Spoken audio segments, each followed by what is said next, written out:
we What's up, go. man? What's up, buddy? Another day in paradise. I hear that. By, by paradise, I mean it's the only part of the country that's not fucking frozen solid right now. It's raining today, so it's starting to Oh, melt. that's all that means is now when it gets cold again, you're gonna have ice. Oh yeah, I slipped down my driveway last night taking out the garbage. I was like, great. Ooh, I was that's like, something that people that don't come from a place where like a slip on ice can be like, oh, life changing. Like here, they'd yeah, be like, "What? You fell on your butt?" Like, "Oh, I don't know, man. Maybe you broke his fucking tailbone. Like, yeah, dislocate your shoulder, break your wrist." yeah. You Tweak your know, knee. Don't need old any. people have their very last fall, due to ice sometimes. So Oh that's yeah. not fun. Quick question, brother. How much do I owe you for this? Um, I don't know. We could. I've been doing $10 for basically everything, man. If you want to call it 20 for a private, Yeah, I, that's fine. that's cool. I, Um, I don't feel good robbing you, man. no, I appreciate it, dude. And honestly, like that's part of this whole thing I'm trying to get over is like charging people money. Heather will murder me if I give any more information away for free. Um, but I also feel like, Lonely Dog is absolutely crushing it right now in terms of the videos he's producing for training purposes, and he's giving away a lot of stuff for free, which I realize like he's not really. He's about once a week he's popping out with one of these the combination of the week or whatever, and it's insanely simple, and it's just like maybe a 3-minute video that he's putting out there. But it makes me feel like I'm a jerk for not like kind of giving away a little bit more stuff. But people have said to me like, dude, look at your Instagram the last year, even though like I had a period where I sort of didn't post much, or I didn't do my my typical stuff on there. There is still a lot of content that I coughed up, Mhm. especially stuff on the Bob. I have like a 30-minute double stick tutorial on there that I recorded for somebody, and Heather's like, "You made someone like a private training video for 30 minutes and didn't charge them?" I was like, "No." She's like, All then you right. just put it online. I'm like, yeah. So Yeah, your um, girl and my wife should not get together. I get yelled at all oh, the time. well, there's been several other people that have immediately been like, well, she's right. We went up to Kaju Dog's place a couple weekends ago and I jacked up my knee, and his lady was up there and she had never been exposed to any of this stuff before. And by the end of things, the women pulled me aside and were like, we tried to tell Dean this, but he had had a couple of beers at that point. And they're like, and I hadn't. So they were like, we're going to talk to you about it. Hmm. And they were like, you guys had these, we had 4 guys come who were not Dog Brothers, who are kind of aspiring to do gatherings, and they're martial arts guys. And, we had them up to spar and have a barbecue, but people start asking questions, and how did this happen, or what do you do like when this is going on? And so there were several impromptu learning sessions, and they were like, those guys just came up here to hang out for free, and they got almost an hour of instruction throughout the day. Like, Mhm. that's pretty good. And they're like, why wouldn't you set it up so that maybe you do a seminar in the morning for 2 hours, we have some lunch, and then fights in the afternoon. And we're like, oh, that might not be a bad idea. So we're thinking about setting up something like that in the next month or so. I've been waiting for my knee to heal up a little bit more. I'm on it all day at work, so the last thing I need right now is to fuck it up worse Yeah, man. and extend the amount of time that it's uncomfortable. Absolutely. You need to Yeah. take care of that, bro. Trust me. Yeah. I got 3 torn meniscus and only 2 knees. Oh, So yeah. yeah. No, Yeah. I don't charge for my Sunday class that I do a Zoom for. Yeah. My wife gets on me about that because I pay for the Zoom, but I'm like, you know, I got like Steve, I got Ryan coming in, Mm, uh, my master pops in, another guy that Carlito Bonhoc pops in. I'm not mm. gonna charge those guys, you know. I get to talk about martial arts, you know, for an hour and a Yeah. half. That's kind of how I look at like when I do Saturday night. I don't charge anybody because we'll maybe do technique for 20 minutes and then we'll usually talk about something, some topic like either what's going on in the world right now or some video that's popped up in the last week of something fucking great. Like I hate the I hate the cell phone. I hate people doing this Yeah, when something bad's happening. I hate it. However, I love it because we didn't have this before. We didn't have any of this shit before. Even going back to what I was saying about Lonely Dog, I didn't have that when I started out. I would have killed to have somebody teaching backhand, check, forehand. That's his combination this week. It's a backhand, checking hand, forehand. That's stupid simple. yeah, Stupid simple, but it's not something that people would think about necessarily as you're trying to like cobble stuff together that you find on the internet or whatever. And you know, um, he obviously like he's giving away backhand check forehand, but in a 3-minute video, and he's selling his I think he excuse me, I think he calls it attack by combination is the I think that's the name of the block of material. But he's got a bunch of that stuff out there now, and it's pretty reasonably priced. If you compare Lonely's videos to Mark Denny's videos, I sort of like Lonely's doing it right, but especially like Mark made that stuff a long time ago. He needs to like turn down the price. I recently bought a download of one of Mark's videos, and it's a lot of material.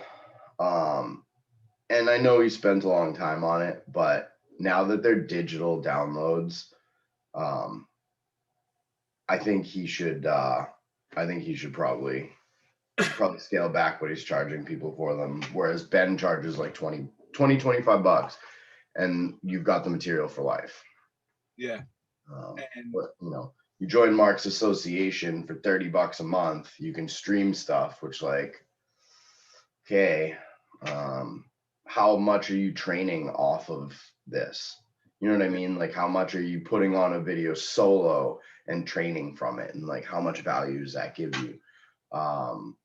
There's a lot of people who are guys like Jack Lee or Ryan who will just sit there for hobby reasons and watch that kind of stuff.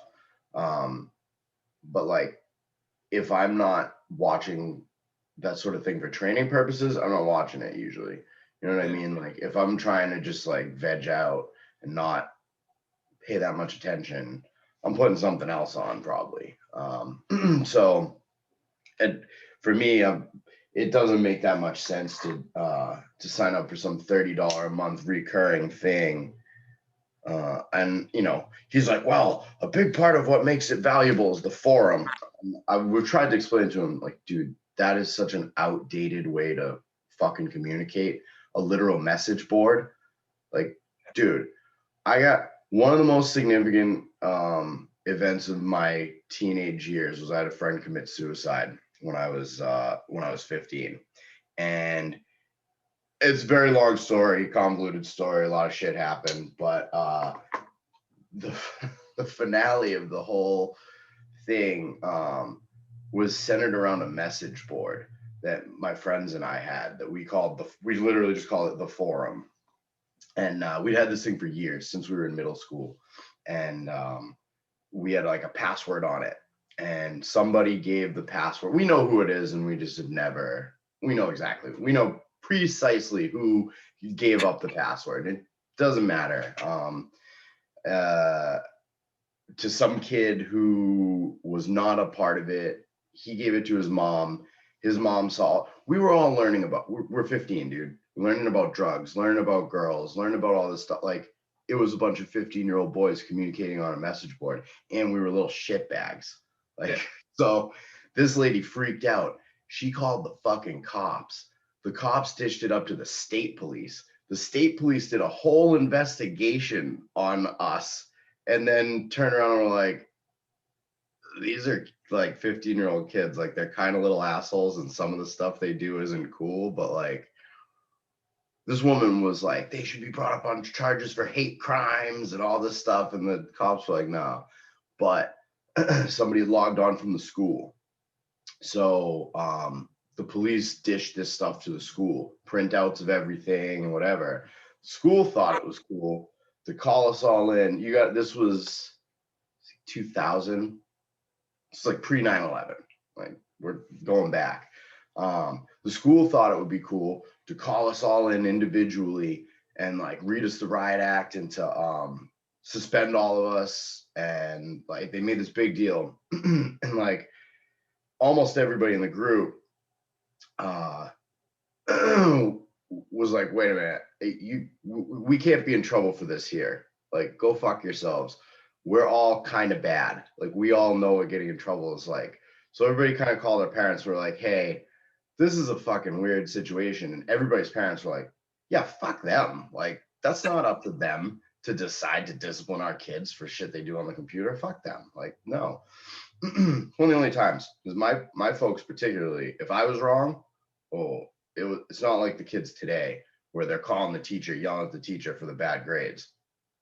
No, like, my parents would have come down on me hard. They didn't. All these parents rallied around the like 8 or 9 of us, except my one buddy's parents, and didn't end well for anybody involved. And that really wrecked my view of authority from that point out, because they really fucking fumbled that ball, man. And to this day, I don't think I would break Chris Rice's jaw anymore, the assistant principal, but like, I hope he has gonorrhea right now. I hope his morning piss burned so bad this morning. That's all I gotta say about that. But that was all based on a message board. Motherfucker, that was 20 years ago. Like, we've moved on from the message board. Why is everything? And he'll say like, that's the location of record of things. And we're like, no, dude, it's not. No. But so anyway, that's Mark Denny's message board is one of the things he touts as being what's worth $30 a month to be on his fucking association. Like, yeah. Like, I know you gave up lawyering, but come on, man. It's not interactive though, man. It's not. Well, that's a huge thing. That's a huge thing. It's not interactive. And it's why like the Zoom is really taking off, because even though we're not getting a stick to stick contact, at least we have that immediate feedback and stuff like that, and you're connecting with people all across, man. That was one big thing I picked up right away. I'm training with Carlito Bonhoc, who I'd see once a year when I travel to California. Right. Now I see him every week. Right. Yep. That's it took me months of this pandemic situation, and it took just a huge life thing. Frankly, it took on New Year's Eve taking a big old dose of fucking LSD and having to like get in touch with what the fuck is going on in my life. And that was what the next day, well, within a couple of days, that week, I told my foreman at work, I was like, hey man, I'm gonna quit, like, just so you know. And I approached the guy that I'm working for now and was like, do you have a job? If I quit my job right now, like, could I come work for you for a bit? Like, I'm gonna do this other thing. Like, I want to start, teaching martial arts and doing whatever. And so, yeah, I came to a point where I was like, yeah, I needed to strip away all the crap from the last 9 months and go, what are you doing? You're clearly not happy. You're out of shape. You're just existing here every day. You go to work, come home, go to work, come home, and just you know, I don't have any friends here really. I didn't, which isn't usually a problem for me. You know, normally I'm anywhere I go, I'm like, eventually I'll figure out making friends. I don't love California, so there was all these little things that kind of fit together. And then I, you know, had a little experience on New Year's, and I went, oh yeah, I have all the tools I need to live how I want. And I even went one step farther. I don't design sprinkler systems at all anymore, even on my own. I have this $15,000 piece of software sitting on my machine now that I'm like, I don't even want to look at it again. So I've made a couple of, like, I guess I call them commitments to myself, to not do that, to not fall into a lifestyle that's completely unfulfilling just because it's something that I've spent some time cultivating already. You know, I spent almost 5 years learning about fire sprinklers and learning how to do design work and everything else. And in the end, like, it was completely unfulfilling. Construction's a fucking dirty business, man. Construction is a dirty business, for a lot of different reasons. And like the boots on the ground, like getting up early, doing man shit, like, oh, that was awesome. I like doing that stuff.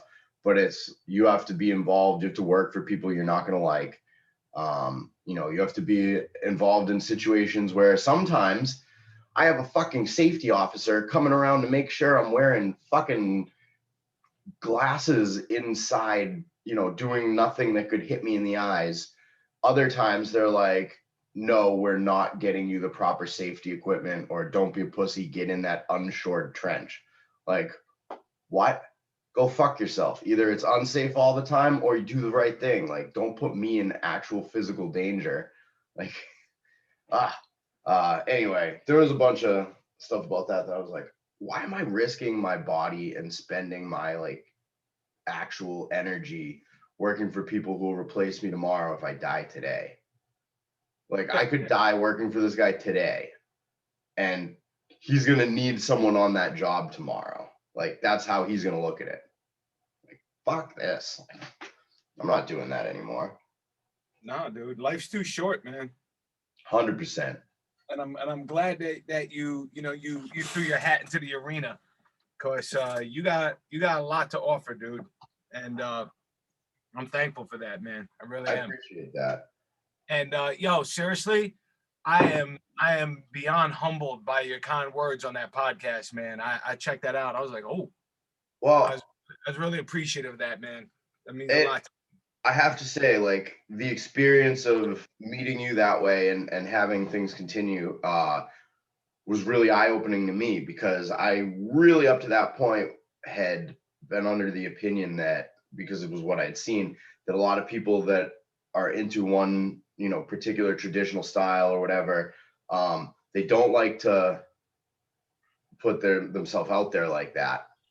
And there's a reason you don't have more guys showing up at gatherings to show the superiority of their style. It's just because they know what's going to happen, or they don't want to, you know, do whatever and expose themselves. But that was really eye-opening to see somebody do the opposite of what I had expected. I mean, we never saw any of those guys again. Sonny's a cool guy, but like, yeah, he didn't change his curriculum. He didn't go, holy shit, my life is a lie. Like, I need to figure stuff out. No. And you know, he's real slick with the disarms and stuff. If he put a fencing mask on and either Mark or Steve was swinging hard, they would have killed him. He's 5'2". You know what I mean? So, of everyone that was there that day, you were the one person that was like, huh, all right, like, let's figure out what's missing here. Something's not happening. And then without throwing away everything that you had worked for so far, you know, because that's the other thing, is like the zeal of the convert, where sometimes someone will literally be like, my life is a lie, and just pretend that all the stuff that they had learned up to that point is worthless. But that you got to where you're at in the art that you do because it is legitimate within its context. All the stuff is legitimate within its context. if I have a sword and buckler and you have a 45, I have brought the wrong weapons to the fight. You know what I mean? That doesn't make them illegitimate.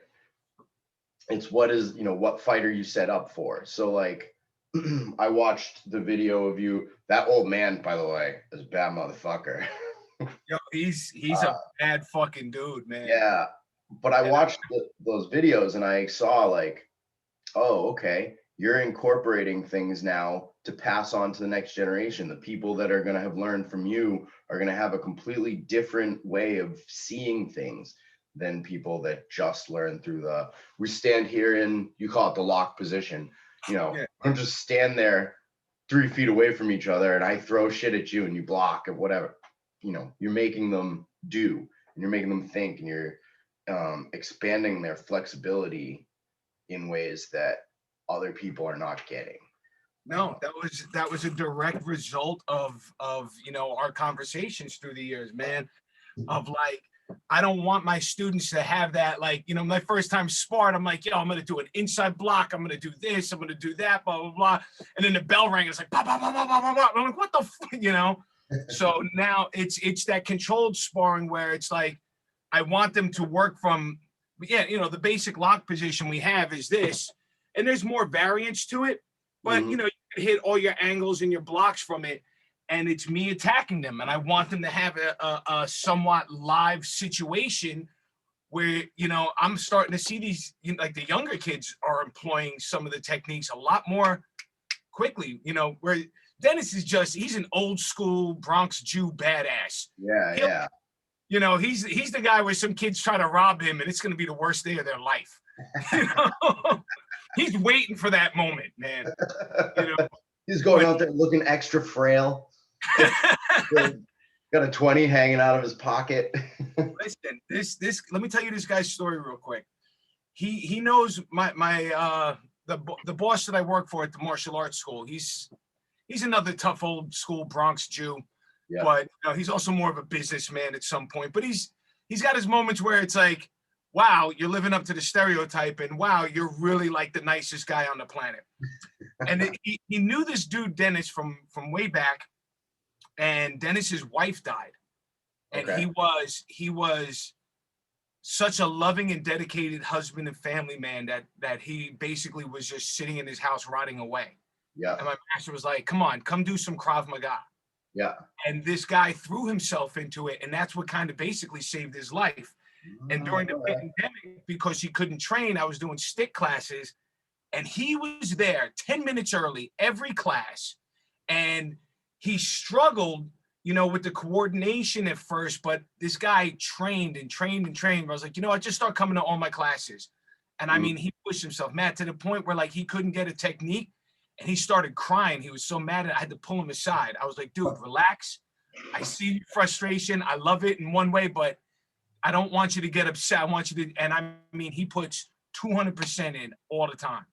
He would, seriously, you come back to New York, I want you to train with him. I'll have to meet him. Yeah. That kind of determination, especially, it's not that you want somebody who is coming to you with some sort of like a broken life or whatever, or even like, they've come to the end of some period in their life or whatever. But also that is kind of what you want. You want somebody who's like, not only is their cup empty, but like, it fell over, or like there's a crack in it or something. You're like, I got something that'll fix that crack. Like, hold on. Having somebody like that is really invaluable, I think. And it also to you gives you that sense of like, somebody was telling me the other day, like nothing we do is truly selfless. Even if you do something that's truly selfless, like you're still making yourself feel good. Like even if you don't tell anybody about it. I forget what I had done. I had done something, and we were talking about it, and I was like, yeah, I didn't make a big deal out of it, whatever. I didn't want it to be about me. And he was like, well, it was still kind of about you. Like, fuck you, man. Like, what do you, you explained it, and I was like, okay. yeah, sometimes you do need to, sometimes you'll do something that is selfless from the standpoint of like, you don't gain anything material out of it, and maybe you didn't tell everybody about it, but like, yeah, you'll still feel better. And having, being able to give somebody one of those aspects of martial arts that we all say, whether it's the spiritual aspect, and I think that's what he's getting. Whether we're not sitting there like cross-legged in front of incense spiritual aspect, but like there was a part of that man's spirit that was damaged, and that's some part of sort of trying to repair it and move on for him from there. So that's pretty cool, and one of the other thing, like I assume it's like somebody watching someone lose weight. Like if you're a personal trainer and you're helping somebody lose weight, similar thing. I've had one of my students, I told the story and thing, my student Dave, fucking straight disarmed a weapon from a guy and like used it real quick, which he shouldn't have done, but it is what it is. He fucked that guy up. Story, right? Yeah. It was copper wire, but it was 1 inch diameter. Yeah, and it was like this big. Which you could totally fucking cave somebody's head in with that, no problem. But that I did get a little bit of like, even though I was like, you dumbass, like you slammed his head in the car door a bunch of times. Oh, it was bad. The other guy started it, but Dave, the only wounds on Dave were like the other guy's defensive flailings, but he scratched by his eye. Like the dude scratched his eyes, and Dave was like, I just started fucking him up. It was like, as soon as he scratched my eyes, it was like, that was it. But he did the disarm to Abanico was where I was like, yes, because maybe if he didn't know how to do that, that guy would have succeeded. Yeah, the other guy was a drinker and was just a tradesman, and Dave's got martial arts training or whatever. But like once you take one good to the head with a piece of metal, like that could be, it. Maybe you fall and hit your head and you die or whatever. So, in that situation, I felt like I got something out of it. Like, oh, there's one more of the, we've got the spiritual aspect, we've got the fitness aspect, the self-defense aspect. Like, the shit works. You know what I mean? Who's not, Dave trained with me for a couple years, but like, he wasn't a dedicated stick fighter or something like that. It was a regular guy. And I was like, like that means that's good. Like my shit is working. And he didn't keep beating the guy with the pipe. He dropped it right away. He did the quick Abanico and then ditched it. And the guy kind of tried to come back for more, but he freaked out because all the blood, because it just split, he hit him with a piece of metal. And so it split him. And the guy saw his blood and he like lost it. And he came at him clawing and he scratched his face. And Dave was like, and started hitting him with the car door. Oh. They hit him with the car door a bunch of times. He said he wasn't just like head indoor. He said it was like kind of upper body. He was like, I wasn't trying to kill the guy, but I was pissed. And but by the time they showed up in court, Dave's fine. The other guy's got the fucking collar and a cane, and he's like, comes in like this.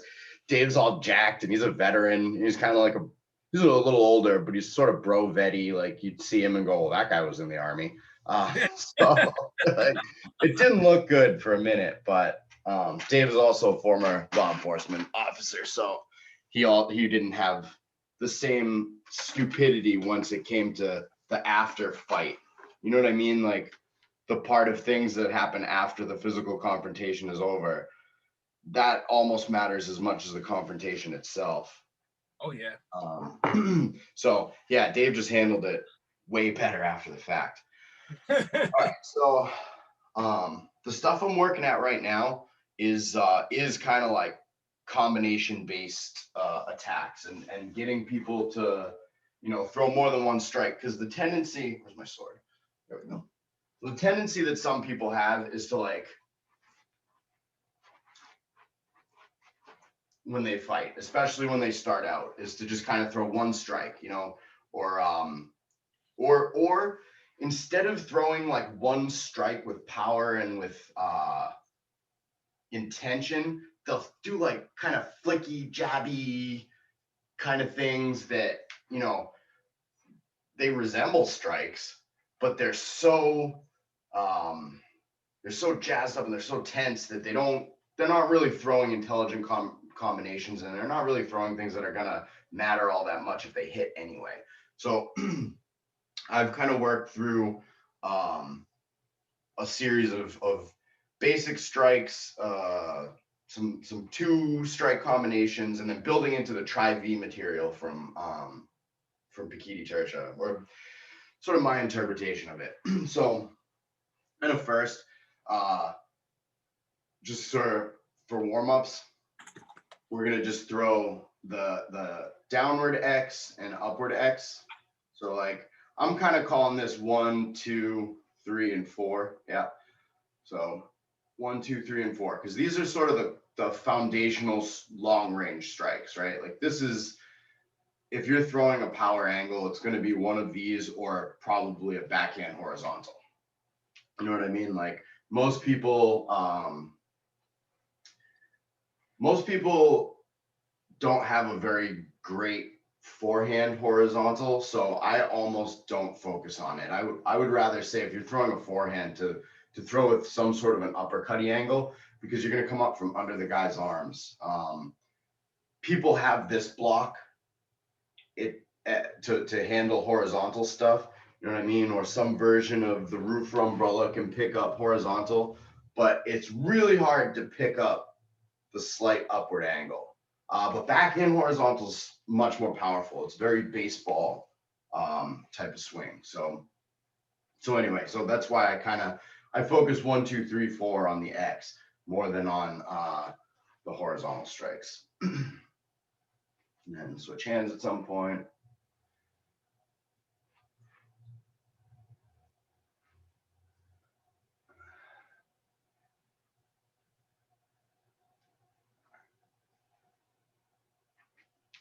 Now, we'll link it in with some footwork. So we've got our forward triangle and our reverse triangle. So the forward triangle is that female triangle with the steps 45 to the right and left. Mm-hmm. So here we're going to attack.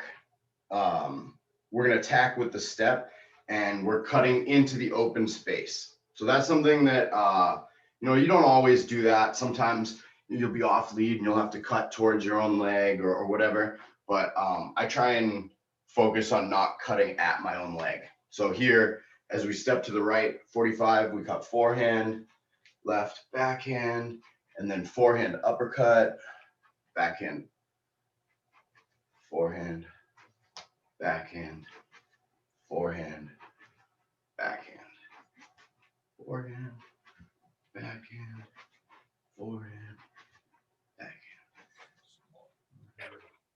backhand. So in this case, you can think of these as like, these strikes as almost bridging strikes. So this is your first step as you're in your fighting stance and you're going to angle off to one side or the other, either to the right or the left. These strikes are bridging the gap so that you're not just running. You're not just coming out there like this. You're covering yourself because you're maybe at like just beyond stick range or something. This could be to disrupt your opponent's stick, or try and hit their hand or whatever. But you're angling off and striking, angling and striking, angle and strike, angle and strike, and then the uppercuts. So depending on a couple of things, like on the forehand and backhand diagonal descending strikes, these you're striking. I mean, you're definitely hitting here. When you're doing the rising strikes, this could be a long range strike to where I'm trying to cut the hand or hit the stick, or this could realistically be a block. It's a similar motion. You're just doing the uppercut.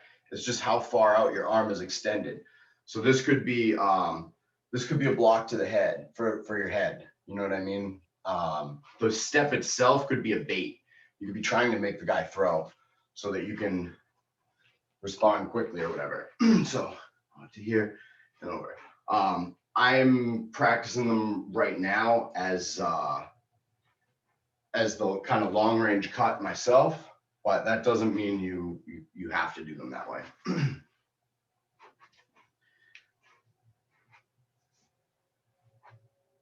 Yeah, there you go. I sort of came to that stuff through watching Ryan, because he was in his kitchen and he was banging into the cabinets and stuff. And I went, oh, okay. So if you're in a tighter space or have a sword, these cuts are a lot smaller. You know what I mean? Like if I have a stick, I need to smash your hand with it pretty hard. Whereas if I have a sword, I just need to cut a little bit. Also, if you have a stick, your hand position isn't as important. So like when I step out here and I throw an uppercut with the sword, you can kind of see my knuckles are lined up on the top. The blade of the sword is lined up so that I'm going to cut efficiently. With a stick, that doesn't matter so much. You have a round implement in your hand. Like this is the dangerous part of this. This is the only part of it that's going to hurt the person, really, aside from the tip. But in a slash, like the stick is dangerous, or the sword is dangerous along that line. A stick, I can hold like this. If I can generate more power with a bitch slap motion like this, yeah, throw the strike like that. There's different ways to hold a stick from a sword, you know, just due to the shape of it. Like the stick is a long cylinder, so you have the same striking surface all the way around. They behave different when they come together. I mean, I don't know if you've ever had a chance to sort of like do close in stuff with a sword with somebody, but you know, when swords go flat to flat, they bind. That's something that, like, you know, people don't necessarily realize, because in movies, when they bind in movies, it's like the two guys get real close and they lean like sword to sword. They kind of make faces at each other. Oh, that's not how that works.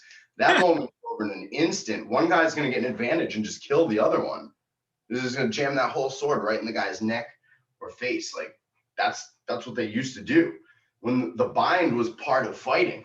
Like you'd bind flat to flat, and then you'd like come over his and do something like that. So you come to realize when you spar with the swords over the stick that there's certain aspects that are different. The stick, you can kind of do stuff from the bind with a stick, but it just doesn't function the same. So anyway, on this motion, like I said, if kind of more of a open hand shot works, especially on the bolo strike, like stepping out and throwing like that, if you were showing this to somebody and you didn't want to call it a bitch slap, you could call it like a tennis racket motion. You know what I mean? Like think of it like a returning a serve in tennis. Similar idea. The backhand, I like to think of as like unsheathing a sword. So I like to think of this as you're coming out as if like samurai style. I find this motion is a little harder for people than this one. So that sort of is my way of describing it, is like unsheathing a sword. No, that makes total sense. In Serrata, that's the angle 9. Yeah. And they teach it. I'll show you real quick. This is my bolo from the Philippines. I got it made in the jungle in the mountains. But They teach it to come out like this. That's how they teach their 9s. To come out with the sheath. Boom. Yeah. That thing's slick. Yeah. I like that. Literally a blacksmith in a shack on the side of the road with a jungle and mountains behind him. Yeah. It's probably Leaf Spring or something. Yeah, dude. $6 for this. No way. $6. You'll appreciate this too, real quick. Yeah. That's the knife that I got to go with it. That's awesome. I don't know how functional it is, but if you pull this out in the fight, this sends a message. Oh yeah. Yeah. If you pull either of those out, somebody's gonna piss their pants and forget who they are for half an hour. So makes sense with the unsheathing, because also too, I've noticed that a lot of my students, when they do that backhand, their hand is leading rather than the weapon. Exactly. So you want the weapon to get out there first. That's something that they focus on a lot in some types of Western sword fighting is, you know, not leaving your hand, like your weapon is what's actually out there leading. Even though the hand is out front, there's a lot of sword in the way. So, all right, so now, oh, it's Adolf Kit. We have this, our apartment complex is completely overrun with cats. And there's a couple of them that live out front of our house. And one of them I call Adolf Kittler. It's a girl cat, but she's got just a white face with just a little black mustache right under her nose. Oh, that's hysterical. Adolf Kittler.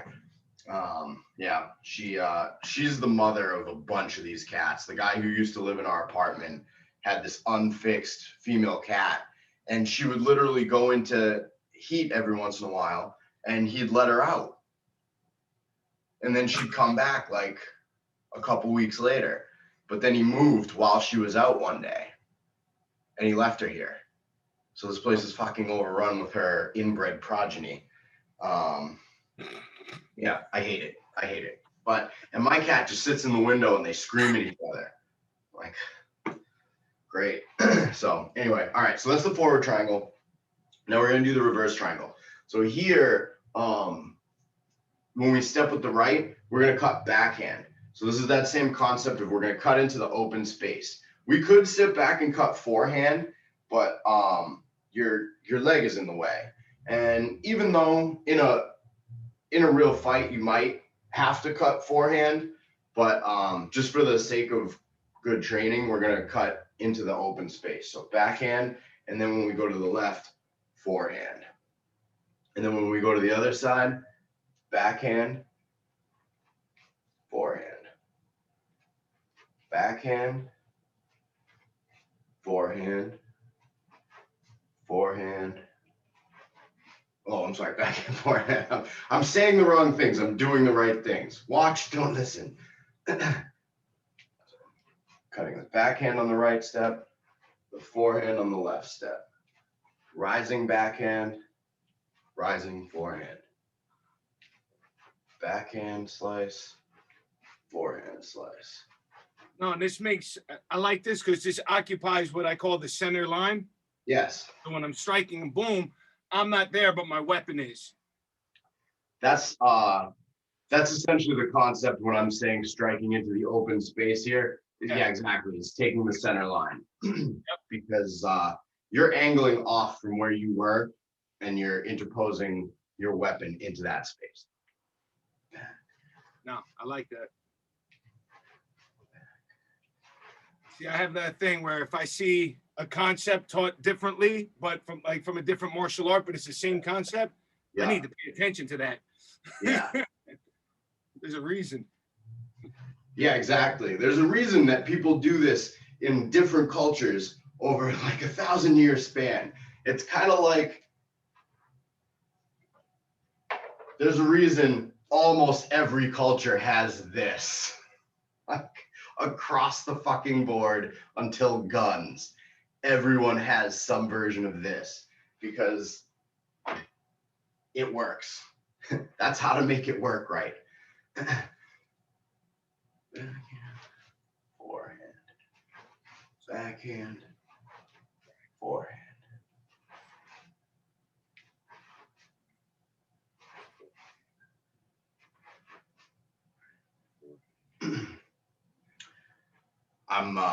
My knee keeps getting a little bit tense, so I'm just going through kind of soft on my own, but feel free to rep it out as much as you want. I also have these notes are really shorthand, but once we've gone through it, like they'll make sense. So I'll send you that too, so that you have this to train off of. Because this stuff's fairly simple. Like, even though my notes are shorthand, it's fairly simple. You should be able to replicate it. Especially, this is recording too, and I'm dumping it onto YouTube. I think, because I just made my channel unlisted and not private. If you have one link to my channel, you should be able to see all the videos. You should be able to subscribe or whatever if you want. So, all right, cool. Play with that a little bit more. I'm still learning. I have So I want to do some in-person classes. I have one student here in person right now, and so I made a flyer yesterday. I took my logo and I put it on a flyer, and two of my coworkers right now have their own kind of business things. One guy's in a really successful reggae band. I don't know if you like reggae at all, but White Glove Service. They're on every major platform. But White Glove Service has been around for 10 years. They have 3 albums, a bunch of EPs, like, and these guys have done all their own marketing, all their own logos, all that stuff, their branding. And then my other coworker, Josh, is a personal trainer, and he's actually the guy that I go to for strength and conditioning. So he's got his logo. It's just this, So I go to these guys. I'm like, hey, I don't really know shit about like trying to market myself or branding or anything like that. Can you help me out? I made this flyer and I showed Josh the flyer. He takes one look at it and goes, too many words, and just threw it back at me. It was too many words. And I was like, what? He's like, dude, no. So these guys yesterday, they were like, we're gonna start helping you. Like, you need help. We're gonna start helping you. So I sent them the files for my logo and sort of the information, and then I shared some Google Drives with some video clips and stuff.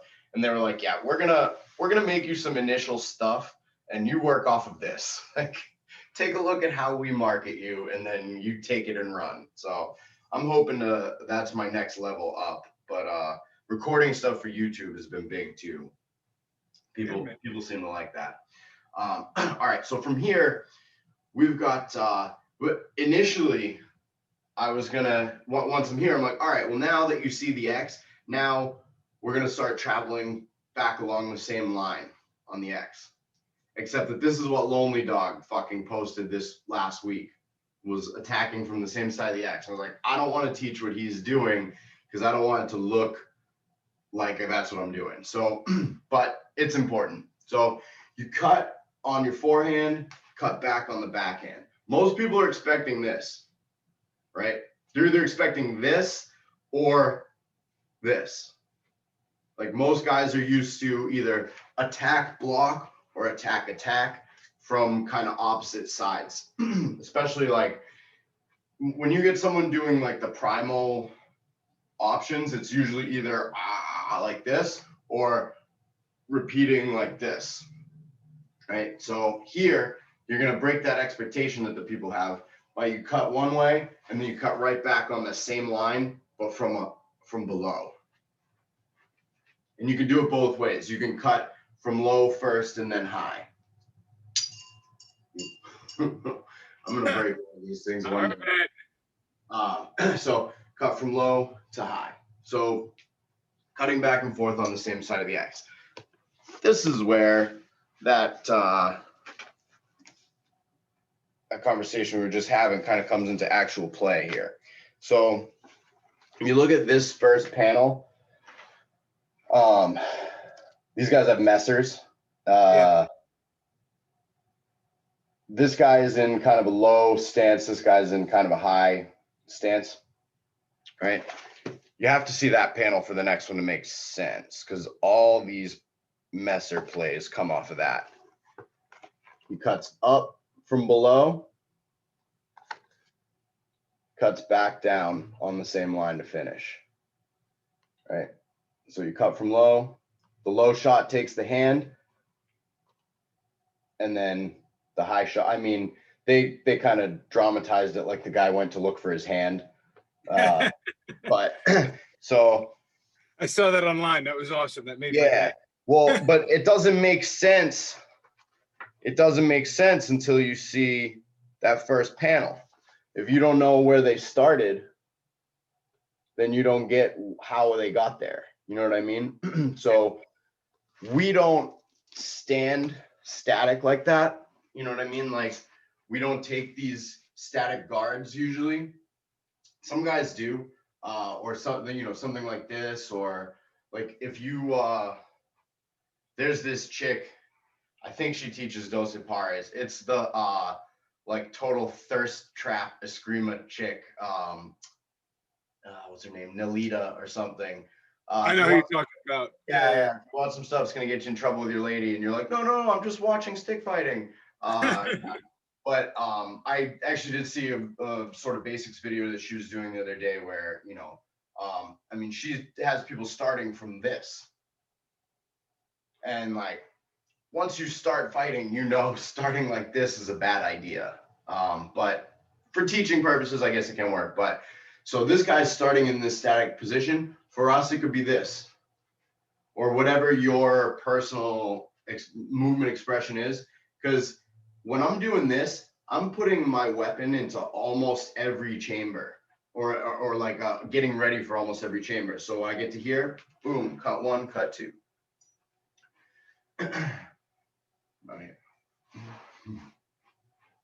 Or same thing, I'm out here and I get to here and I cut one, cut two. Or same thing works with the backhand, cut one, cut two. Or uppercut, backhand. So all these things start to meld together here.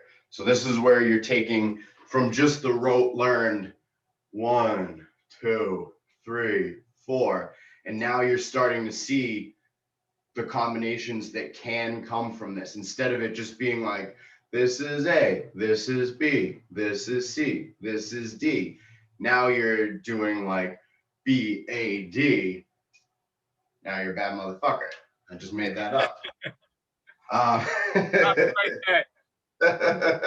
So that was I'm gonna patent that. I'm gonna copyright that shit, Mark Denny style, and put the little R on it. Nobody else can say it. So anyway, so what I like so far is the definitely keeping this moving. You know, even when we work the lock position in Serrata, the hands move. This is the basic. right. But my work with the Dog Brothers, now this is my lock position. I come back to this and then I move it around. Now, my question for you is this: when you just talked about cutting on the same line, could I incorporate that with the male and female triangles? So stepping right and then stepping back. Okay, so that, I mean, that the way that we handled cutting towards the center line, as you were calling it, on the back step, is just a way to, when you're training the material, sort of keep your mind flexible. We could have just gone through forward and back triangle the same way, where he's cutting 1, 2, 3, 4, and then just immediately transitioned into 1, 2, 3, 4. That works.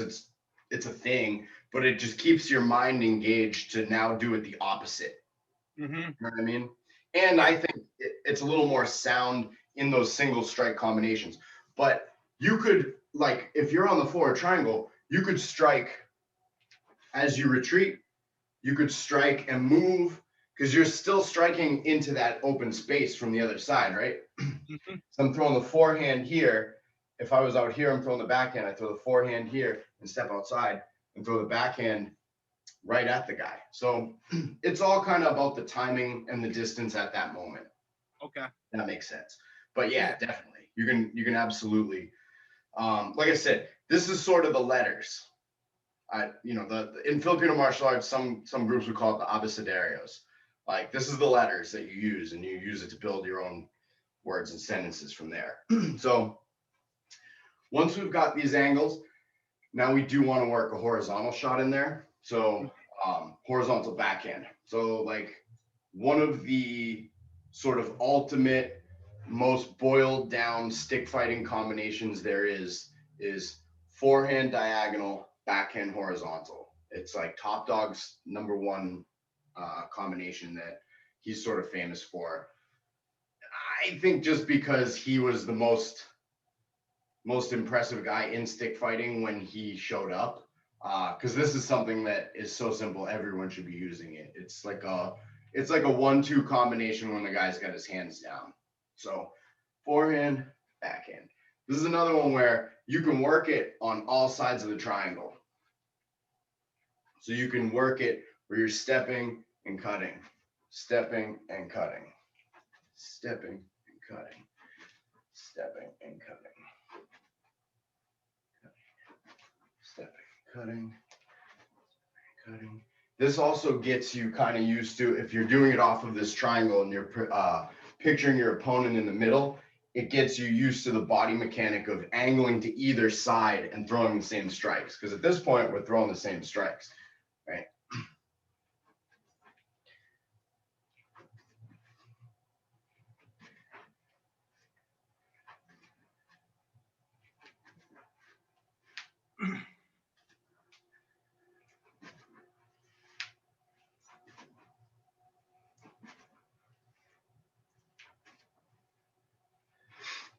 And I like this because it breaks the monotony of the 1-2. So you hear Right. it, bang. Yes. It also messes. This is another, I like to mess with people's perceptions. So, like I said, the sort of standards are going to be a 1-2 like this, or a cut block. Like these are the things you'll see out of people pretty early on once they start to put their shit together. And so doing a combination like cutting down and cutting back on the same line, or cutting and then coming horizontal,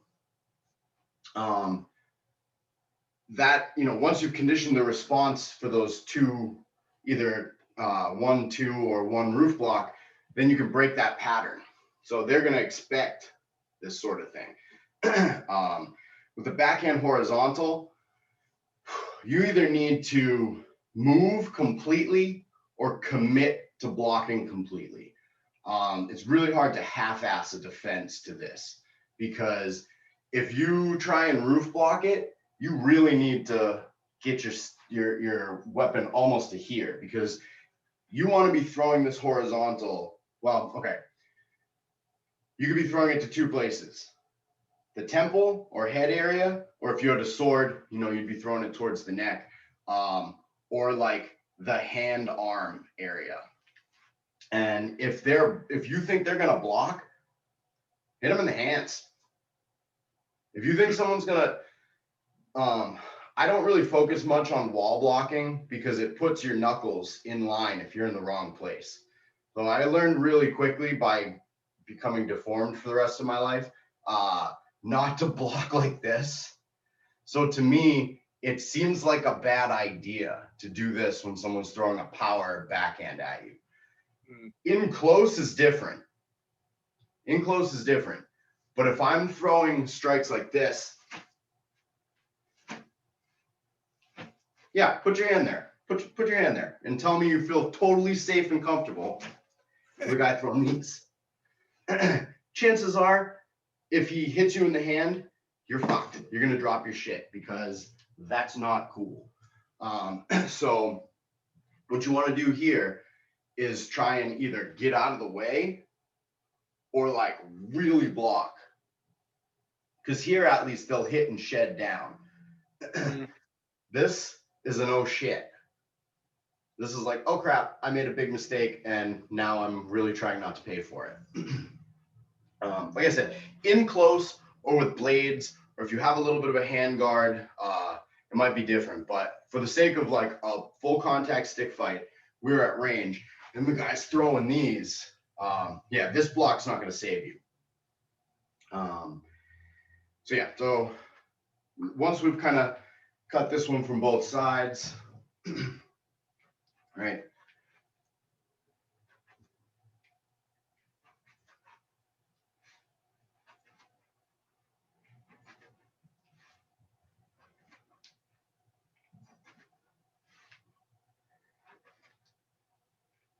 So that gives you, now you've got your 1, 2, 3, 4 angles.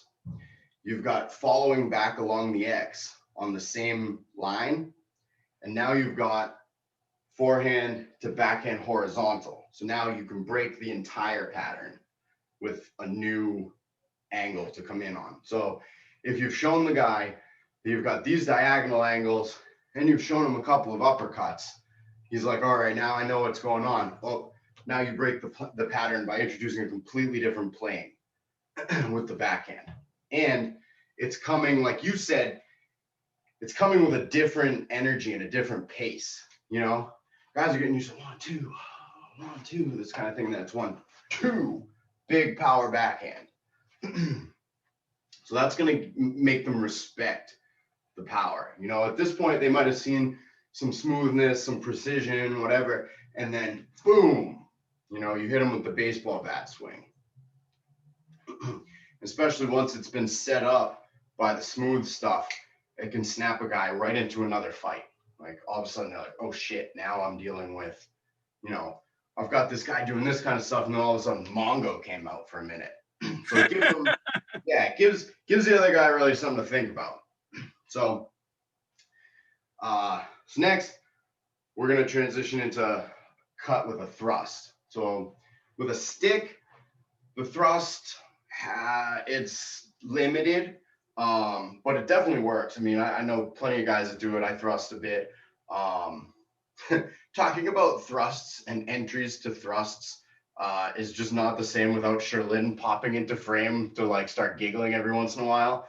But I was teaching this to my in-person student, Dan, the other day. Danny's a big guy. He's like 6'3". He's like, he's over 250. He's big kid. And I was kind of saying, you know, stick thrusts aren't that big of a deal, but they still hurt. And I took my stick and I put it on my hip like this. And he was a few feet away. I said, just walk towards me. I'm like, just walk into this thing. And so as he walked in, I went like that. And it went like 2 inches into his gut.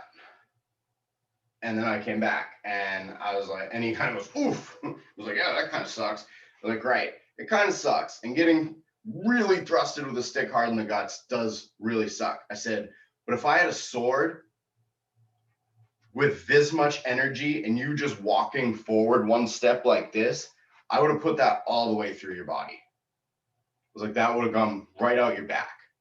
So yeah, we're training for a stick fight, but these thrusts come in a lot more when you're talking about a sword.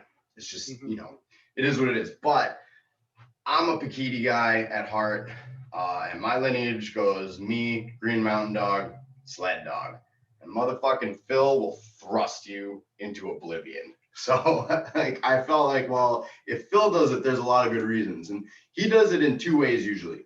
He'll put his stick down here and then just pop his hand up and pop you in the face, which is really impressive. He does this like kind of baiting thing because he kind of will throw some like flicky stuff at your hand. But what he's looking for is to snap his hand up and get you right in the face. And with a fencing mask on, your face is artificially this much bigger, right? Yeah. Like that thing's anchored to your head. So your face exists farther out than you're used to it. So when somebody takes a stick and pushes your head back, you do this. So thrust to the face is probably the most effective. The other thing he does is he comes in behind a roof block. So he'll be out here. He'll come in, block, and either grab your arm or post so he knows where you are. And off the roof block, he thrusts like that. Oh, I like that. Oh, it's mean, man. It's mean. It covers your head. It covers your head as you step in and cover the distance. And then it immediately cycles into that low thrust. And like I said, a lot of the time he comes in. This is how I like to close behind a roof block if I'm coming in on the guy. Come up, you block with your stick. And then once the stick to stick contact is made, your other arm comes over and secures the guy. And now you've got him anchored. You should have his weapon arm in there like this. He should have to drop it to get this out. He should have to drop it. Like you should have him locked. And once you've got him locked, he's going to be pulling to optimal jab him in the guts distance. Mm-hmm. So cover like that. Right. So that's like I said, that's sled dog thrusting number 1. And it's Paquiti Tersha thrust number 5, I think.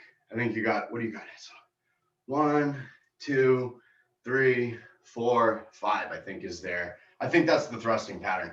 I only really use, I either use like palm down or palm up for a thrust, like thrusting like that versus like that. And then like prison style, just straight into the guts. So what we're going to do is basically prison style straight into the guts. So as we step off the line on the forehand slash, follow it with a thrust. And then the other side, backhand slash, follow it with a thrust. Now what we're doing here, so thrusting leaves you kind of uncovered, right? Like you're not setting up this big arc in front of you. You're not shutting down the line. There's no chance of intercepting your opponent's stick if he swings two. You're going straight line thrust. The good part about that is it's hard to block stuff coming in a straight line. People have a hard time with this. That's why the jab is such a big deal in boxing, is because it's straight on is really tough to pick up and perceive, especially depending on your, you can mess with your timing of it or whatever, and people have a hard time picking that up. So with the thrust, it is hard for a guy to see. If you have a sword, it's probably going to be very fatal, but with a stick, it's not, and you do leave yourself uncovered. So you need to do two things. You need to set it up. So that's what the strike before is about. And you need to get offline, which is what the step outside is about, just in case they recover quickly. But you're hoping they don't recover because you're going slash to thrust. I mean, this is not like cut, thrust. It's slash thrust, slash thrust, slash thrust, slash thrust. So here, I'm going from low, but you can go anywhere. So you can cut and come in on like a palm down, or as you cut here, palm up from higher, or you can come lower, right? If you're thrusting to the squishy bits in the middle, I tend to leave my blade pointing this way. If I'm thrusting any higher than my own xiphoid process, I start to turn my palm flat. And this is so it'll go in the ribs, right? You don't want to get hung up, especially something like this would get hung up in the rib cage possibly. So if I'm rising up into the area where the rib cage is, I'm going palm up. Also, even if you're striking at the neck, this will give you a better chance of not getting hung up in the facial bones. That's not necessarily something that I'm telling to just everybody in the world, you know what I mean? But that is part of the reality of what we're doing. Is if we were fighting with a sword, the other guy's skeletal structure is something you need to work against, because that's going to, that looked like a pretty beefy little bolo. It looked pretty stout, but like, you don't know how stout your blade is going to be. And especially in the context of a villager from the Philippines, one thing I learned from my solder home is part of why there isn't a ton of blocking in a lot of the traditional systems is that you didn't want to break your sword in a block if you were going to have to come back. So, yeah. You don't know if you thrust into somebody and it gets stuck on their sternum, it might break your shit. You could break your handle. Unless you constructed it yourself, or the guy used good pins and everything else. There's certain ways that a sword can fail. Maybe I watched too much Forged in Fire. I don't know. Maybe the human body is not as stout as like an ice block or something. But in that situation, you'd rather have an equal keel than a catastrophic failure. So cut to thrust, right? Cut, thrust, cut, thrust, cut, thrust, cut, thrust, cut, thrust, cut, thrust, cut, thrust. So you want to practice the two levels. So the lower level thrust coming in from here, as well as the higher thrust coming in here. This thrust could be to the face. You could cut and then thrust the guy right into his face. You could thrust into the upper like chest area, or you could thrust into the more abdominal area. It's all kind of depends, but it's the idea of coming from the cut into the thrust, making them work together.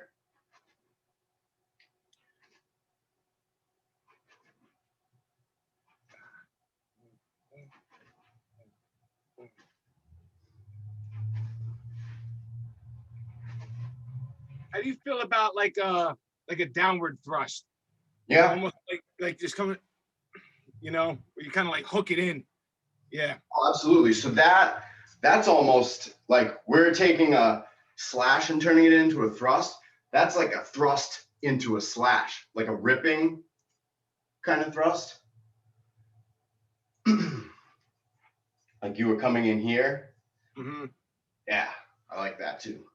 Yeah, we have because Carlito Bonhoc talks a lot about like the downward thrust slash, now upward thrust slash, like just kind of coming up like, yes. Like cutting up to the body, getting to the neck, or coming down across the face. And he's like, you can get your fist in there, your elbow, hit back with the So that's basically the inverse of this concept, is taking, instead of doing the slash to thrust, doing the thrust to slash. And I like, especially with the shorter weapon, where like this is a fairly decent sized sword. But if I have something like what I carry around every day, the kukri, the use of the cutting and thrusting to rip and strike with the elbow or strike with the puño or whatever, that starts to come into play a little more with the shorter blades. Like your bolo seems like it's probably only a little longer than this, right? So yeah. Fresno's a sketchy place, man. I saw a guy the other day riding his bike with a fucking full-length machete strapped on his back. California's got some weird laws about knives. As long as you're not concealing it, you can carry whatever you want. You might have to answer questions about it. Like the cops might be like, what are you doing? But it's not a crime to just have it. The irony of that is I'm committing a crime because I don't want people to be nervous. Like I don't want to ride around with this strapped on my hip. Yeah. So I put it, I put it in my bag, and I have it mounted in my laptop sleeve. Mm-hmm. I have it mounted in here, and I can just draw it right out of the sheath. But and I just set it up with like a little static line. There, I also have enough paracord on the thing that I can just in one motion release it, and I have it on a baldric instead of like I wouldn't need to take off my belt and belt it on. I could just sling it right on if I had to. I do not discount the possibility of massive civil unrest while we're here. California has a lot of weird aspects to it, and the possibility of things going totally fucking south exists. So I'm ready for things to go totally fucking south at any given time, and like full on just ready to do for people. And the other problem is, I don't mean like ready to do for people like, oh, I'm sticking head into my rope and I'm just ready to start hacking up barbecue customers. I just mean I'm ready for whatever the fuck things are gonna throw at us next. And talking to another East Coast guy, I get you. But I mean, we here I would be very shocked to run into like a full-blown race riot, but it's also possible, and I am the only white person around a lot of the time. So yeah. Not that I'm trying to like race war or anything like that, but like I'm ready for the possibility that I'm gonna be the only person like me in a place, and I might become the victim. You know what I mean? I don't think that's the case. Honestly, like it's mostly Mexican and Asians are the non-whites, and they're way cooler than the white people here by a fucking long shot. I like about 2 white people that I've met since I've been out here. All the other people that I'm down with are all Asians and Hispanics.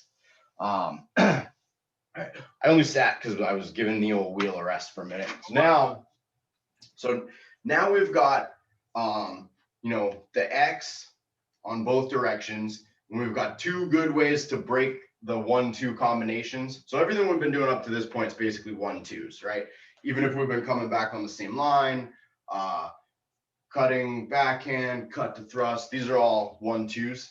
So we're building to 1, 2, 3.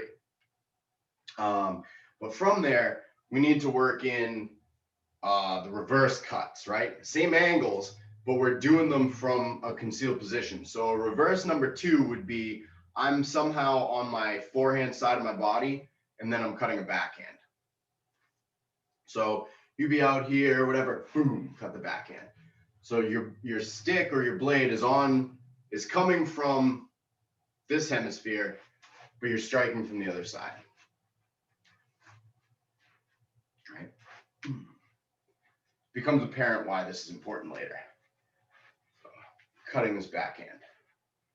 Right, coming from forehand, cutting the backhand.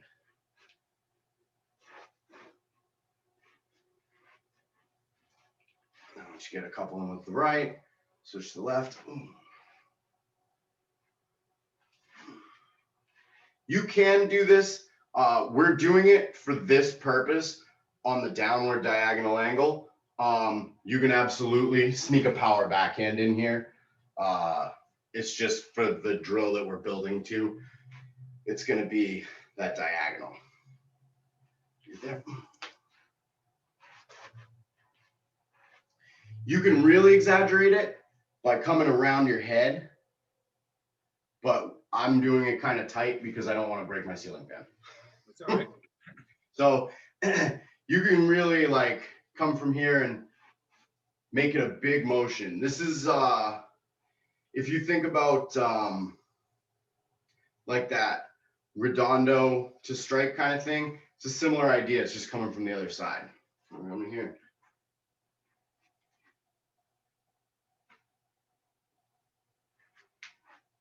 In Mark Denny parlance, this would be a Malayu stroke. He does it with the staff like this. So I'd be, if I have my staff here, I'd switch sides of my body and do it like this, but it's same move, right? So if it's a staff, if it's a stick, I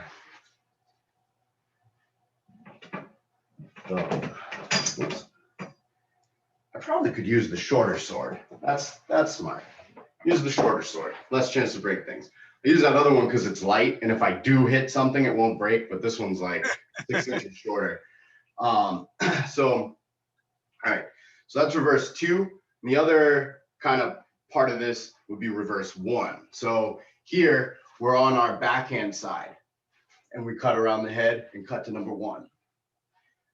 We're here. They kind of see, you've shown maybe that you start with the backhand a lot, like you're doing a lot of these kinds of things. And now you come in from angle 1. So you're basically, if your center line is here, the tip of the stick dictates like which side of your body people are going to think you're striking from, for the most part. If a guy, especially the guys trained Dog Brothers, chances are he has some sense of watching the tip of your stick to dictate where you might strike from, right? Because you have certain biomechanical advantages here you don't have here, and vice versa. So if I'm here, it seems like I'm going to strike like this, right? Like this seems like the powerful motion. You can switch and cut from the other side of the head. And I like to, in this case, I like to kind of get offline a little bit as well. So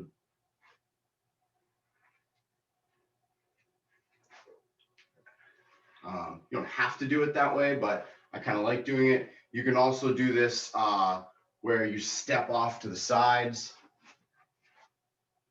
and cut. So, you know, you're here and you step off on your left angle, cut. You're here, right? Step off on the right angle and cut. So same thing, you're cutting into that, you know, into that open space, into that center line. But you're just disguising where the shot is going to come from by having your stick loaded from the other side. Those are those are good strikes to throw. Again, once you've kind of shown the guy what you got a little bit, and he's sort of like, all right, I'm starting to figure him out. And then, you know, you kind of show him something you've already shown him, and then surprise him by coming from the other side. And we're here, and then.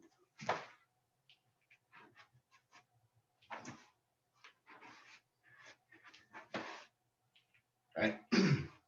So once you've got that down, you're able to take all these. So now we've got a bunch of letters, right? Now we've got the downward strikes, the upward strikes on those angles. We've got that backhand horizontal. We've got the thrust. So right there. Oh, and then now we've got the reverse 1 and the reverse 2.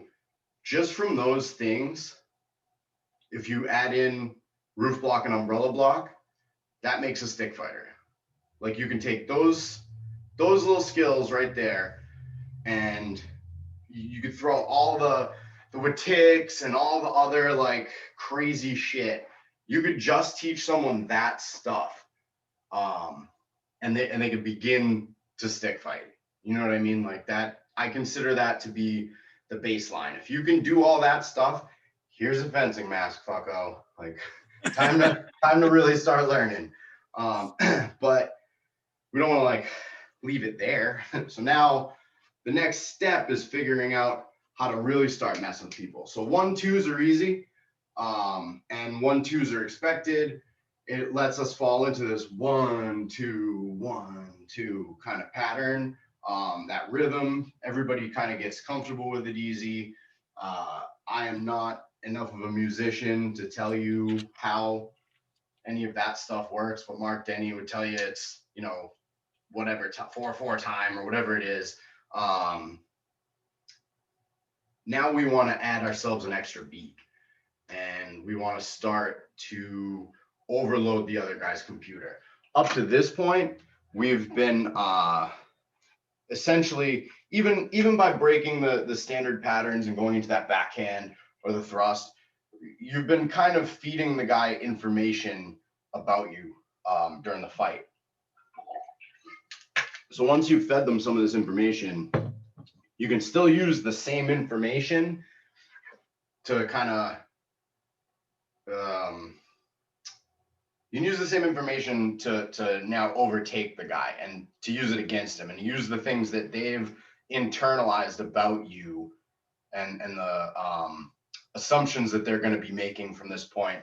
We're going to use against them a little bit. So Tri-V is the Pikiti Tertia term for this block of material and the way that they set up strikes. And there's like, I don't know how many total combinations, maybe like 9, but they break them into closed top and open top combinations. But there's sort of 2 that I consider to be the most foundational and the things that I work with pretty frequently. So the first one is coming off your forehand side, and it's stupid simple. It's forehand, backhand up the same line, reverse 2. Yeah. 1, 2, 3. 1, 2, 3. 1, 2, 3. Right. So very simple. You cut once on your forehand, you cut backhand up the same line, and then that carries around your head to here. So you're striking from this angle along that line, same line, different angle. So here, you're already working that same side of the X principle. So this is already kind of messing with the guy. Now they're going to expect this. This isn't wrong, right? You cut down, cut up, cut back down the same line. Maybe you do this a couple of times and show the guy this a couple of times. But now you travel around the head and you strike back from this side. So while they might be expecting to block here, you're coming all the way around and hitting here. So cut, cut, cut. There's a few different nuances that can go into this, but for the basics of it, cut, cut, cut. This first cut could be a bridging motion. or a bridging strike, I could be covering the distance to step outside on the guy, right? And to give him something to look at, or I could be attacking his stick or his hand directly. This could be to disrupt the stick. This could be to strike the hand. There's different ways that we could be utilizing that strike. If it's a bridging motion, this one's to the hand.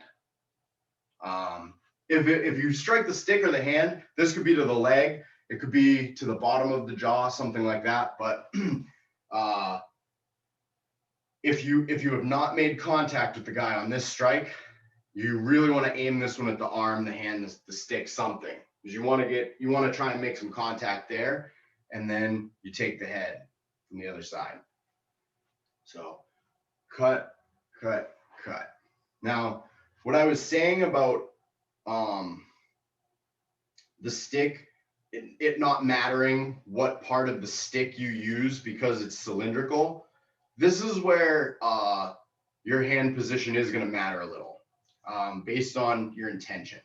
So if you're attacking the guy's hand or stick here and you're doing it for power, throw as if you're unsheathing your sword. The other option here is deflecting the guy's stick.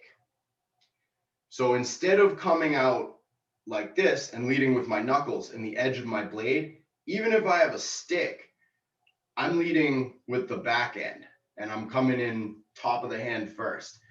And what this does to my mechanic is it gives me this flick. So if you can time this, especially if you figured out like I got this guy's number and he's going to throw a caveman shot at you, right? His stick will be coming on this angle. I'm coming up from below, catching it and flinging it away. And I'm finishing that way. So I'm going, right? So my first cut is maybe provoking him to throw that, right? So I cut and I miss and he thinks, haha, I got him. Look where his stick is. I'm going to come in with the caveman strike. We're going to deflect it out of the way and ride that momentum right into the cut. So back edge, boom, and we cut.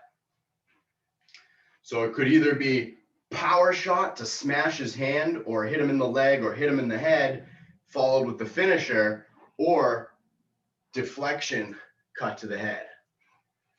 This is a little more of a sword move. To be completely honest, when someone's power swinging with a stick, this one's a little dubious, but if you've got yourself offline, you should still be safe. Cut, deflect, cut. Cut, deflect, cut, or cut, power, cut. Cut, power, cut.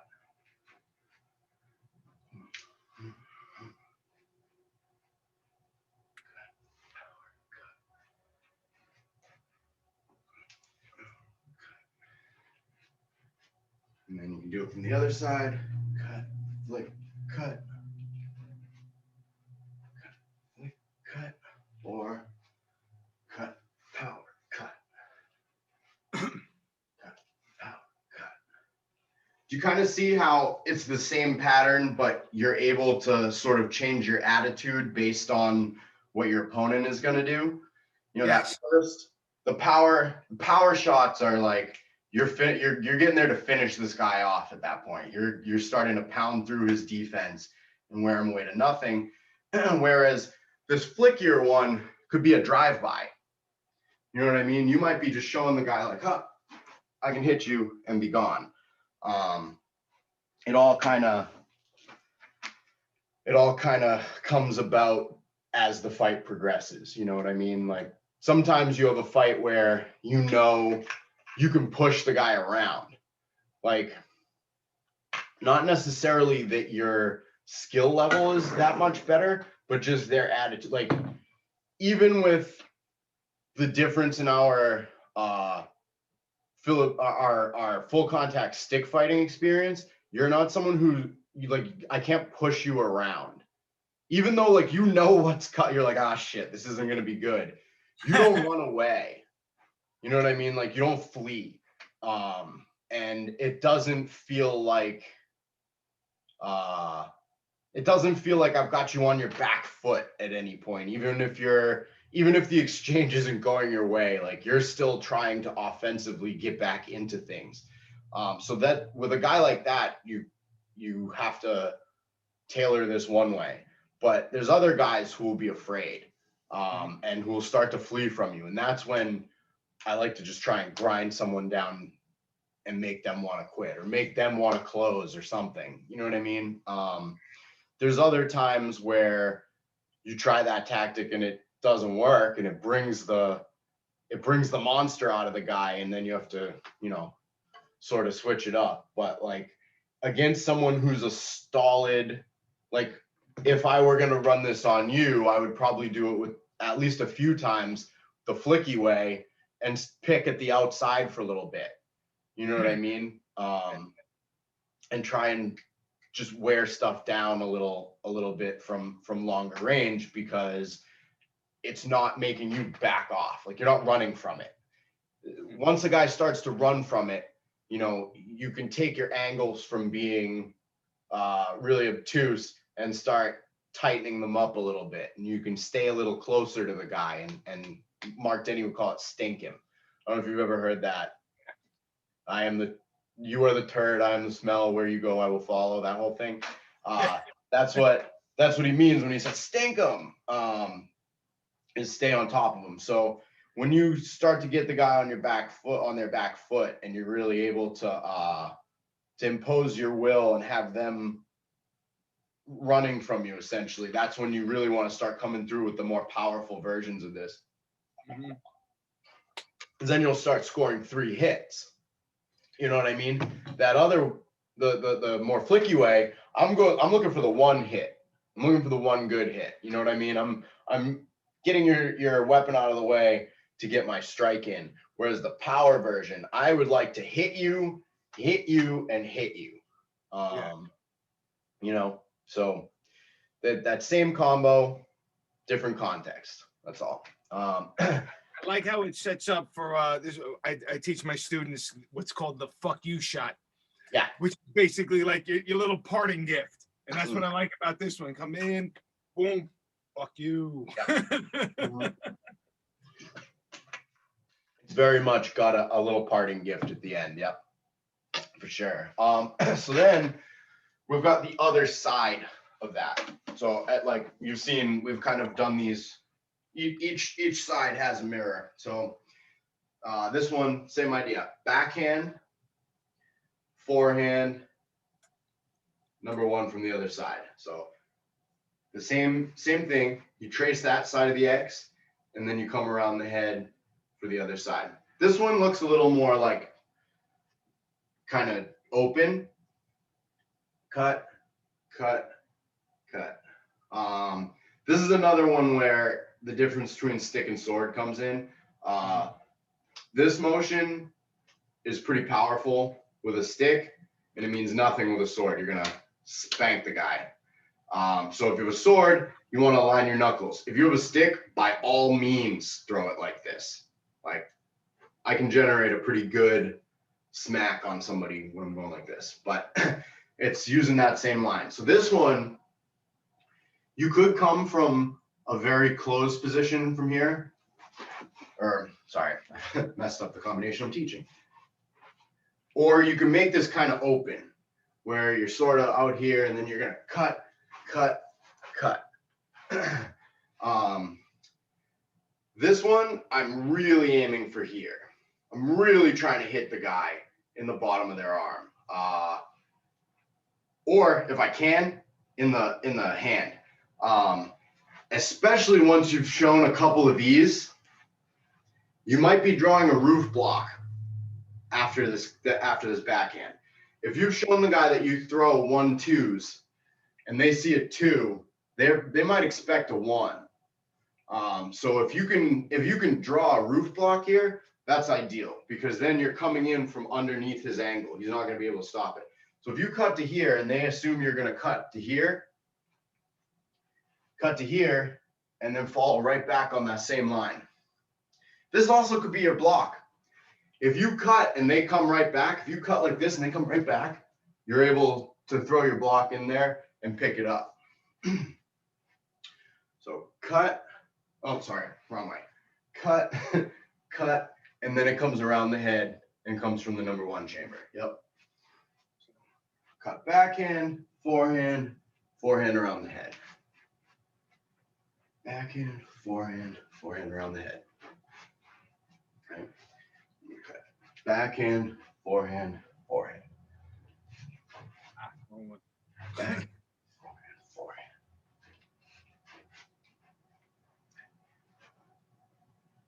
So these combinations, they change, they mess with you in like 3 different ways, right?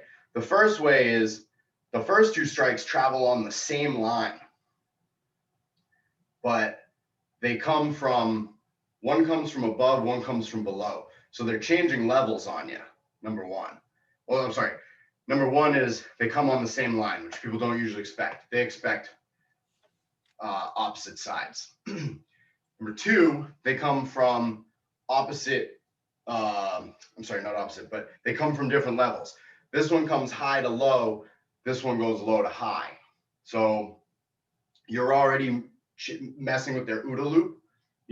I assume you know do you know that term? Yes, sir. Okay. Yeah, cool. So then now that they've seen, okay, one came from my right going to my left, the next one came left going to right, they almost are gonna assume that I'm going to throw the opposite again. You know what I mean? Like if I went 1, 2, you think I'm gonna go 1 from there again, left, right, left. You're not. You're fucking with them. You're going left to right, right to left, and then you're coming right to left again. You know what I mean? So now we're going here to here, here to here, and they're gonna expect something from here. Just in that context, they're gonna expect this. So that's where we're breaking the pattern and we're cutting from the opposite side. Yep. Right, so that's the 3, yeah. So that's the 3 things. We're attacking on the same line, we're attacking from different levels, and then we're breaking their expectation once they've seen a lot of right, left, right, left. Even this is right, left, even though we're doing the other, we're coming on that same line, we're coming on a different level, it's still that right, left that people kind of expect.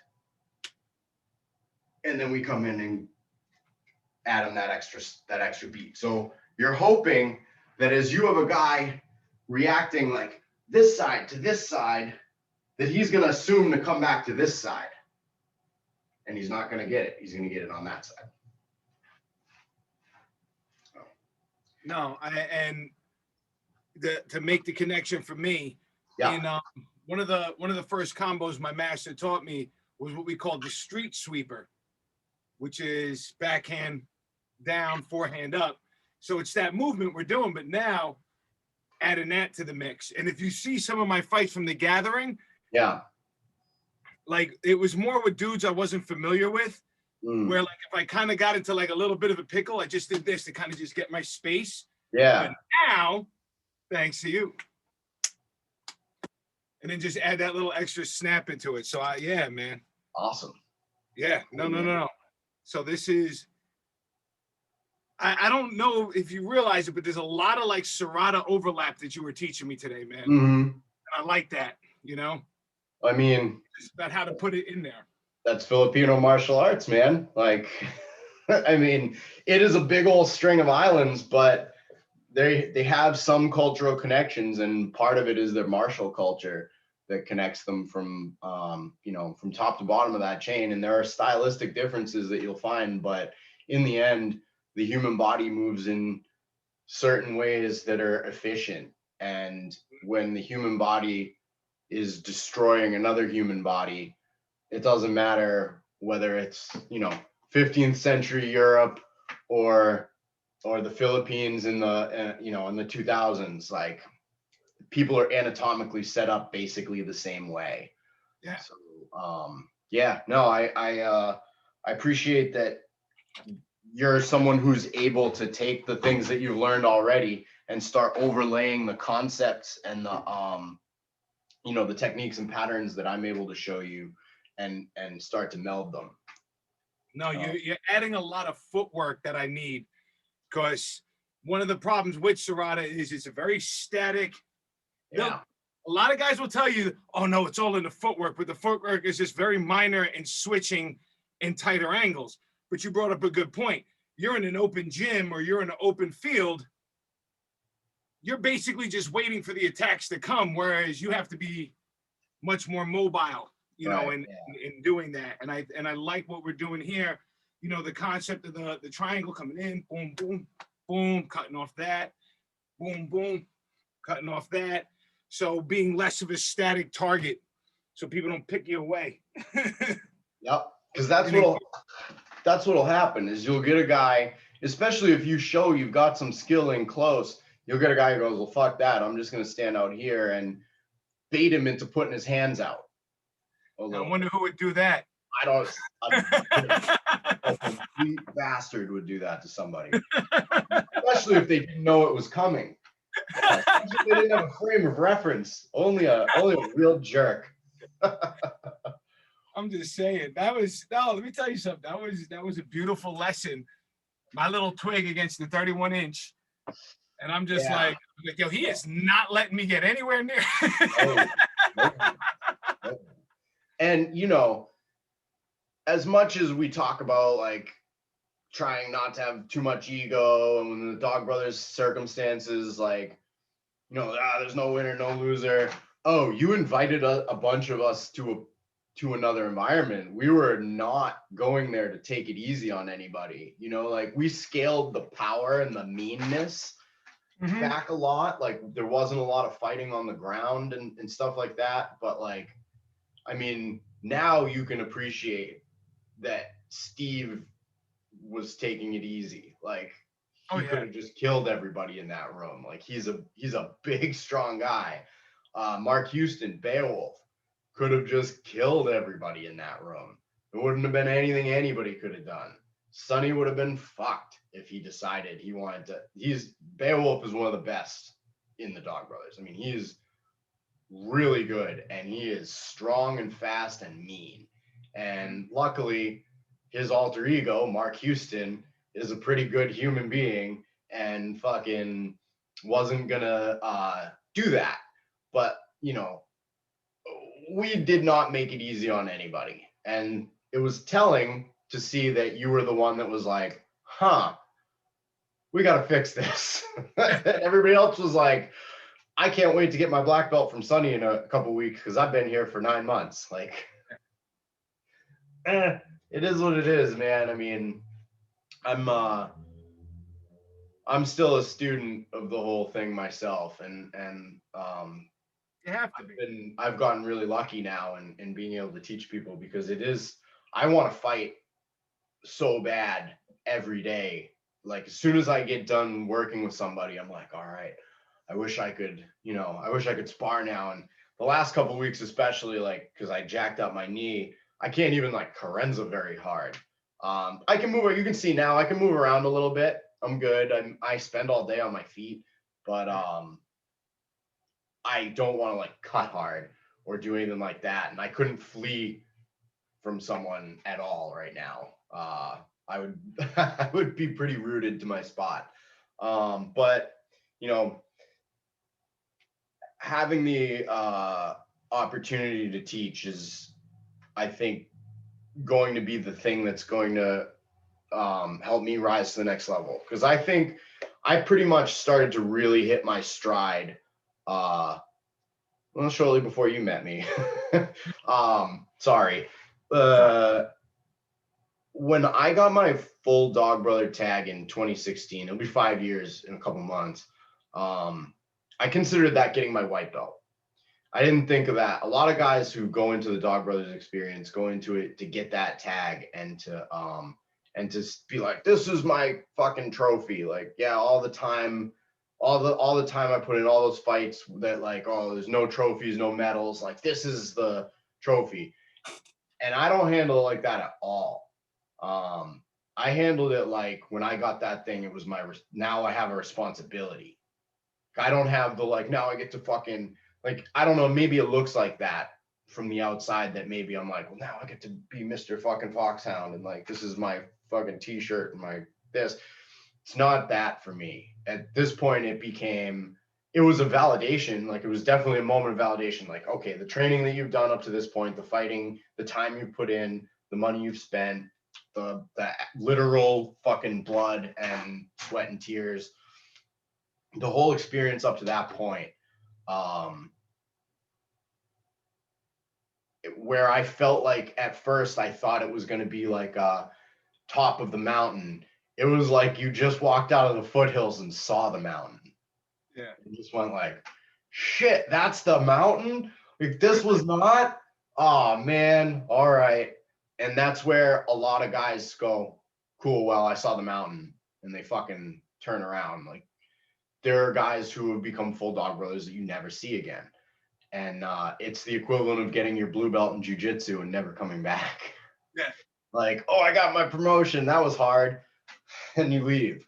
That in the jiu-jitsu world, that's a common trope. Like, the blue belt that gets his blue belt never comes back, because it's fucking hard to get a blue belt. There's a lot of information you need to absorb and show that you can do and whatever. Like, I don't have my blue belt in the gi because, like, it's a lot of fucking work.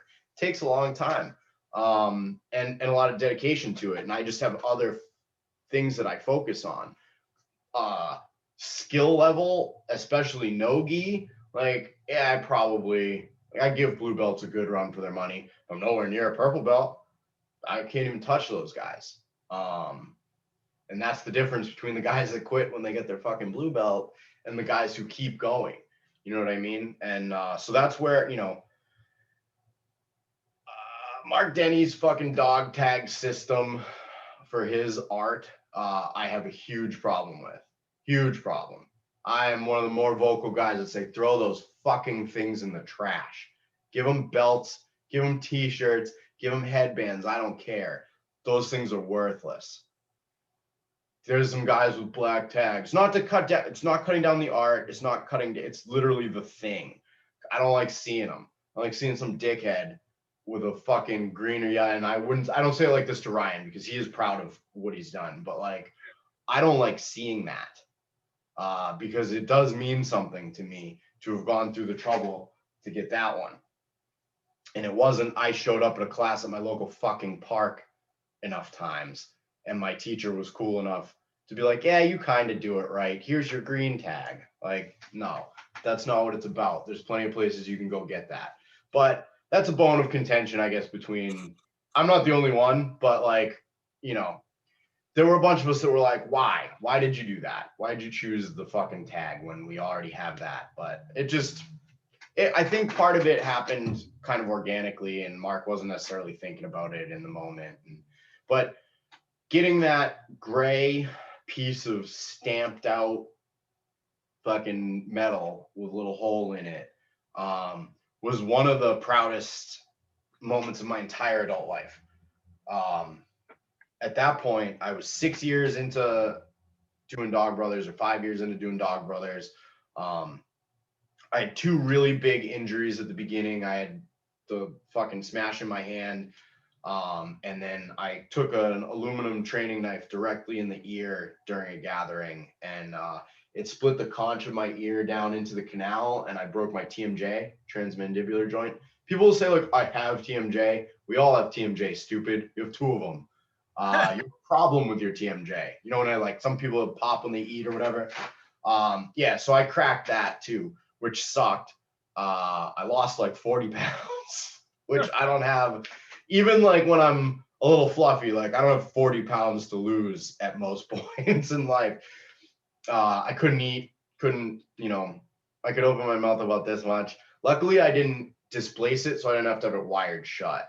But it was pretty fucked up. So I had those two injuries right off the bat, and a lot of people would have just packed it in and been like, stop doing this. You're not very good at it.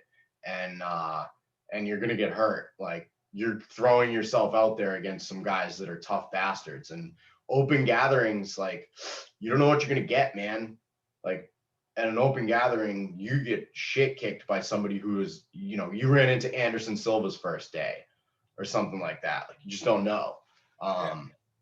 Tribal's a little different, but with that, I you know, I really had to look at myself and make a choice if I wanted to keep doing this or not. And I did for about 3 seconds. And I was like, shut up, pussy. We're only getting better. Like, we're going to do this. And it was basically that attitude that I don't recommend that as being like, I wouldn't tell somebody else to take my path. Somebody saw a Dog Brothers gathering and was like, I'm just going to go to one. I go, no, don't do that. I did come out of my first one with a severe injury. I mean, like my hand has never been the same. You know what I mean? Like this shit doesn't work exactly right. It's all right, but like, is that all right for everyone? Is everyone cool with like, yeah, you might literally be deformed when you come out of it, or you might get some worse injury? Like, you know what I mean? I haven't seen a lot of things that I would consider permanent injuries, but I've seen a couple, you know, that are big time. A couple freak ones. A dude tore his Achilles one time. But hey, man, that's a big injury. A torn Achilles tendon requires surgery to fix, and a lot of PT and everything else. And like, you might never see that guy again. I came from playing sports my whole life and from doing things even as a kid that were kind of dumb. So for me, like it was a logical next step, but not everybody has it in them. Even just this knee thing, like, you know, I'm almost 4 weeks now of hobbling around and things hurting and things being painful. Hello. Good morning. I'm glad I double checked to see where the camera was first. Oh, were you about to just walk in? Mm-hmm. Oh, you almost got a free show, dude. Oh. Yeah, it points at the door, Heather. Yeah. Hi. How's it going? Hey. Also let you know we're gonna get ready to go soon. Okay. Oh, okay. Yeah, it's almost 8 o'clock. All right, my dear. Thank you. We're going to the barn this morning. Heather's got this electromagnetic thing coming out to work on her horse, and I guess the lady does it on people too, and she wants her to look at my knee. Nice. So we're gonna be doing that in a little bit, but yeah. So that's probably. I think that was my gotta go. Not a worries, man. And listen, I understand a lot of things, man. I will give this to Steve with his tag system. At least I know for me, it's always been after my fight experiences when I've gone out there and I've shown that it's not like, oh, you've mastered A, B, C, or D. You've taken what we've worked on and I've seen you apply it, and that's that, you know. And in coming from a Serrata guy who's, you know, very structured, I look at it more as just like a recognition of experience. Yeah. You know, because I am putting it out there, as Steve likes to say, sipping the Kool-Aid. You know, and you do have to be careful. That California gathering, there was that one fight that ended immediately. They clacked sticks and the guy went like that right to the face mask. Dude got a splinter in his eye. Yep. You know, that was a wake-up call to me right there. I was like, yo, anything can happen right now. Be on guard. You know, and then when we almost hit a baby with my stick. I did. I almost killed a baby that day. How many guys can say that? Well, the best part of the whole thing is when you watch the video, like if you keep watching us, we didn't register it happened. If you watch Crafty, he starts walking over there. And if you know Mark and you've ever seen that happen, because I have seen it happen with kids around, he went over and scolded those women. Yeah. He went over and said, I told you what could happen. I told you not to stand there not paying attention. Sticks fly. Like that was your fault. And you're like, what the fuck? You are berating a new mother with her infant in her hand. Like, what the fuck are you doing? You crazy bastard. But he's right. Yeah. He told us. He said it when he was like, sticks will go flying. Be careful of your children. People will go flying. Be careful if you're in the front row. Like, we keep it pretty we do a pretty good job of keeping things on the fighting floor, but the Europeans, they go spilling over benches all the time. Because of how they have their fights usually set up in those gyms where they'll have benches like right there. So, you know, there's a lot more to worry about in an open gathering. But so like what I was saying wasn't, like I said, I don't have any issues with the system and individual guys teaching it. I like the way Steve does it. You know, I trust where it's coming from with him. But it's literally the actual physical piece of that I have a problem with. Oh shit. Anyway, my dog is now having a spaz at the gate, so I'm gonna go say hi to him. But hey man, I appreciate it, man. Thank you very much. I'll let you know about Friday if you're free. All right, brother? Yeah. I'll be around the morning on Friday. This is Rascal. He's very excited to see me, man. Ah. Hi, buddy. Anyway, this is the wholesome side of me when I'm not talking about my blade getting hung up in someone's skeletal system. I also love puppies and kitties. We need to have that balance. Really do. I'm gonna go write some poetry. Yeah, hell yeah. It's all scary poetry. It's either scary or dirty limericks. Those are the only two for me. There once was a man from Nantucket, and that's where I'll leave it. All right, man. Have a good day. Very much. Have a great day. Take care. Later. Later.